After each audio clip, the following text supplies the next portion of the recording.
All right, YouTube, what's going on? Well, this is take two. I just recorded a 17-minute review on this knife, and for some reason my external microphone did not catch any of my voice. There was background noise, but yeah, so that sucks. So we're back doing take two of the review on the Vero knives Axon. So yeah, I'll probably end up making this a lot shorter version because I don't really want to spend another 20 minutes doing this. That really blows. So let's talk about this knife, guys. This knife's fantastic. I did an unboxing of it last Monday actually, so it's been exactly a week, and I've been carrying it every day since. So I feel like I can give a good review on it because I've used it quite a bit.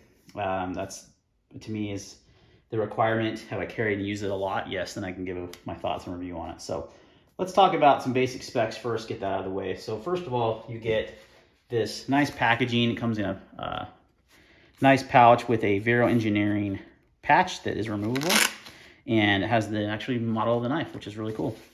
And then you have a cleaning cloth, and it comes with one of these cards similar to what a custom knife maker would do, letting you know what your finish was, because it was available in multiple different finishes. So this is the first run M390, the Axon, and the hand satin finish with the raw titanium pocket clip and hardware, and then black end cut carbon fiber.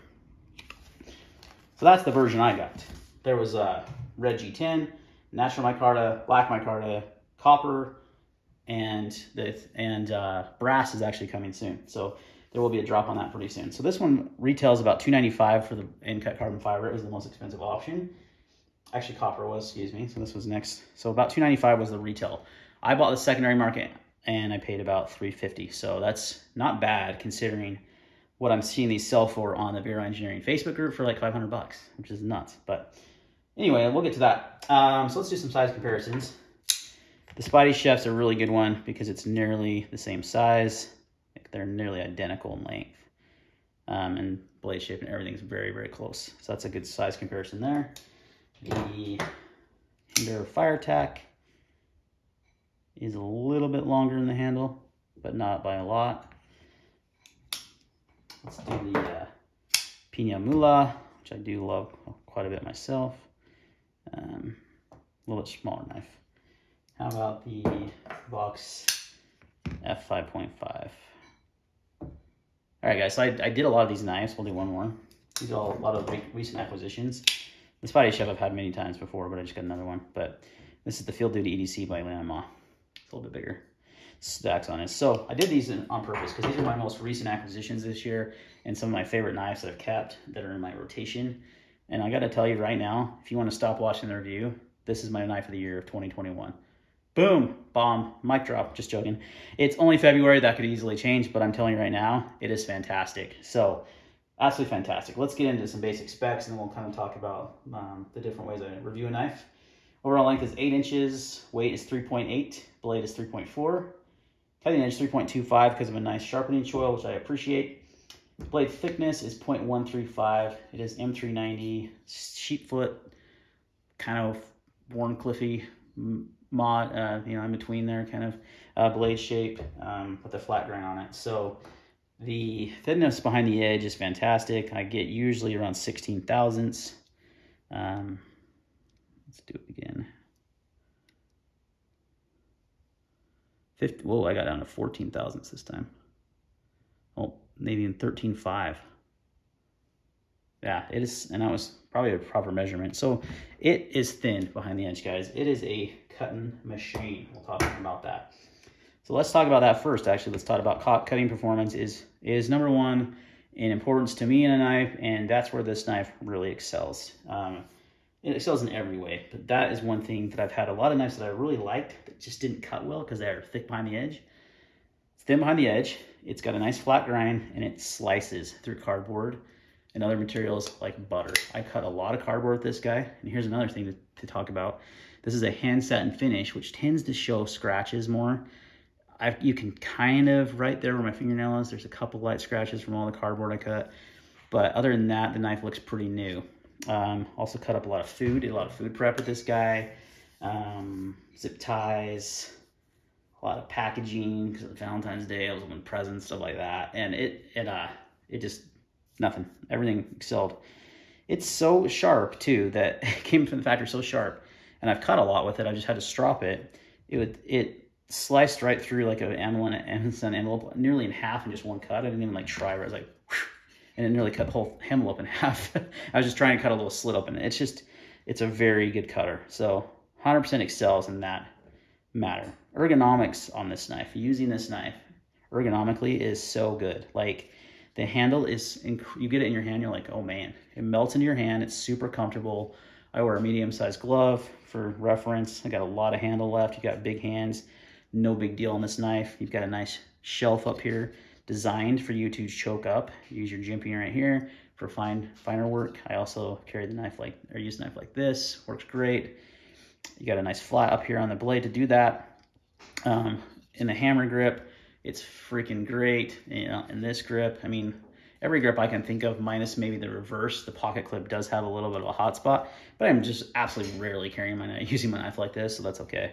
So ergonomics are fantastic. Now, the next thing up is going to be how it carries.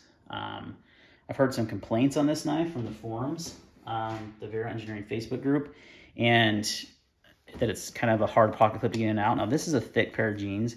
These are reinforced in the pocket for knives. They're the LA Police Gear jeans. Goes in just fine. I mean, if you're putting in a knife, you know, from a downward angle where you actually have leverage, but these are on your body, it's no big deal. It goes right into the pocket without any problems, and then it comes out. It snaps a little bit. It's very secure. You're never going to lose this knife, I'll tell you that much. And it just carries fantastic. The clip's great. It's a little wide. It's over 1 inch wide in the pocket, so it's a little bit of a wider knife because of the blade profile, but I'm okay with that. Never noticed a big difference, especially if you're carrying it as a primary carry. No big deal. So carry-wise, fantastic. 2 thumbs up there. Cutting ability, carry, ergos, action. Man. This thing is buttery smooth. This is factory bearings. Didn't change anything out. Didn't adjust the pivot. Didn't do anything. No oil, no nothing. It's designed to be to open multiple ways. So you have your thumb, what they call the V slot. Makes me giggle every time. You got it on both sides on this knife. It's the only Vero that has it on the front side, I guess we'll call it. He added it on both. The other Veros have it here for the middle finger flick, which is the best way to open the knife in my opinion, but it works both ways. And it's also a front flipper. Now, the front flipping action is good once you get the hang of it. It's not a very big front flipper. You can see you don't have a lot to work with. You do have nice jimping here, and if you just swipe it like that, it flies open every single time, like so. You just got to catch it right there at the tip and then give it a little swipe. It's not going to, it will do this way if I really force it, but it was really hard to do that.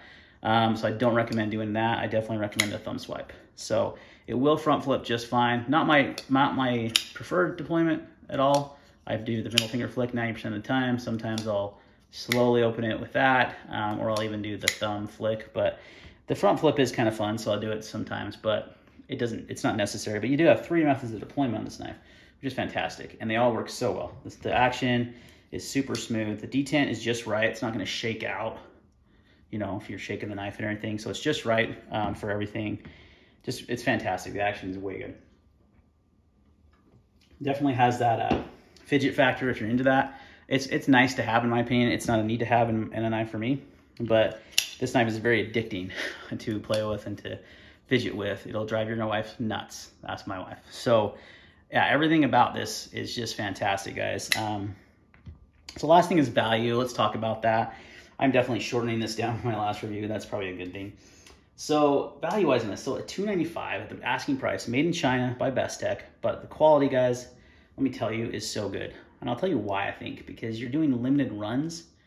It's less production samples. It's less knives that they pump out. Just think they put better quality into that. And that's all manufacturers. That's why Riyadh, I think, is so good, because they never do huge batch runs of knives. Everything's like 300, 400, 500, knives, and that's it. Speaking of like the Pinyamula, right? This is a fantastically made knife by Riyadh. So the Vox F5.5, also made by Riyadh. Fantastic. But they're made in small batches, and I think whenever a company tries to produce too many knives of one batch, yes, it's nice to have that availability, but it kind of hurts the quality control and just the quality, I think. So I'm definitely into limited batch runs knives because of this very reason, because you get such a high quality knife for a good price. Now, Again, I paid $295, or I paid $350 on the secondary market. The secondary market of these is kind of nuts right now. They're really highly in demand. I'm seeing them sell for $500. That's not worth it to me, but it's all about how much you want to pay for a knife if you love it, which I do love this knife, and I'm glad I paid what I did. And I might have paid a little bit more, but not that much. But at the asking price on the website, if you opt in on the drop, 100% a huge value. So good.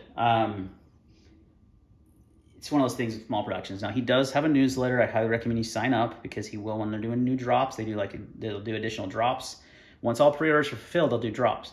They'll also do lotteries. So definitely follow him on Instagram, Facebook group, and do the newsletter. You'll get your best shot you can to get one of these knives. So I highly recommend you hunt one down. I think, to me, I said it earlier in the video, it's my knife of the year so far of 2021. Granted, it's early, it's February. That could definitely change. But it's fantastic. I absolutely love it. And it's one of those knives that got me excited about knives again. Like, I was kind of in a lull for a while there, and there was some new stuff that came out, and I liked all those other knives I showed you. They're great. But this one really got me excited. This one's like, man, you know, I was enamored with this guy. So highly recommend, if you can hunt one down.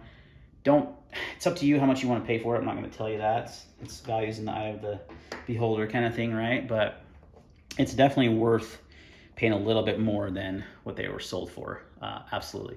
Because the build quality is fantastic, guys. Another complaint, and they're light. It's like 3.8 ounces. It's a big knife. It's a good sized knife, and it's really, really light. It's got lightning pockets inside. I heard a complaint about the lock bar access, and I can't put my head around that one. Like, maybe if you're lefty, no, that works fine. I'm not left-handed, and I can get it in there just fine. If you've got a giant thumb, maybe, but I can't see how you're gonna have any problem getting that lock bar access. I think it's perfectly designed. Some guy went on a whole rant on the Facebook group how it's such a horrible design. I was like, you're nuts. Like, to me, it's not a big deal. I mean, it's not going to be perfect for everyone, but it's not hard. Like, it's certainly not anything not to like the knife about. It works perfectly fine to me. Lockup's great. It's about 40%, which is fine. Hasn't moved. There's been, like I said, I haven't adjusted any pivot. Super solid lockup, and the action's perfect, and the centering's perfect. I mean, it's literally a great example. And I haven't heard of any complaints that way. The two biggest complaints I've heard is that lock bar access and then the front flipper, which, you know, it works just fine. It works how it's designed to be deployed. It's a little trickier than some. And he actually, like I said, on the prototype had a bigger front flipper, but he scaled it down because he realized not everyone loves front flippers. My recent community poll, the #1 method to open a knife was the opening hole or thumb stud. Flipper right behind that. Front flipper way at the bottom. So I think he was going for, hey, it's got three methods to deploy, guys. That's pretty cool. And I agree. You know, they all work just fine. So yeah, this is definitely gonna be a shorter review, guys, than my first one. So hopefully the audio works on this guy and I can upload it. But I 100% recommend the Vero Axon. It's, like I said, my knife of the year so far of 2021. I absolutely love it. It's gonna stay in the collection for a long, long time. I would like to get probably another variant of it, maybe a micarta one, or maybe the brass. I don't love when they go brass copper. It makes it heavy, you know, and to me, I'm like, it's cool and the patina and all that, but man, it makes it a heavy knife. So if they can somehow find out how to mill the copper and brass to make it lighter. I'm not sure how much the brass Axons are gonna weigh. I'm very curious. That would be pretty cool. It looks hot. I've seen pictures of them and they look fantastic. So, all right, guys, that's gonna wrap up this review. Thanks for watching, and we'll see you on the next one.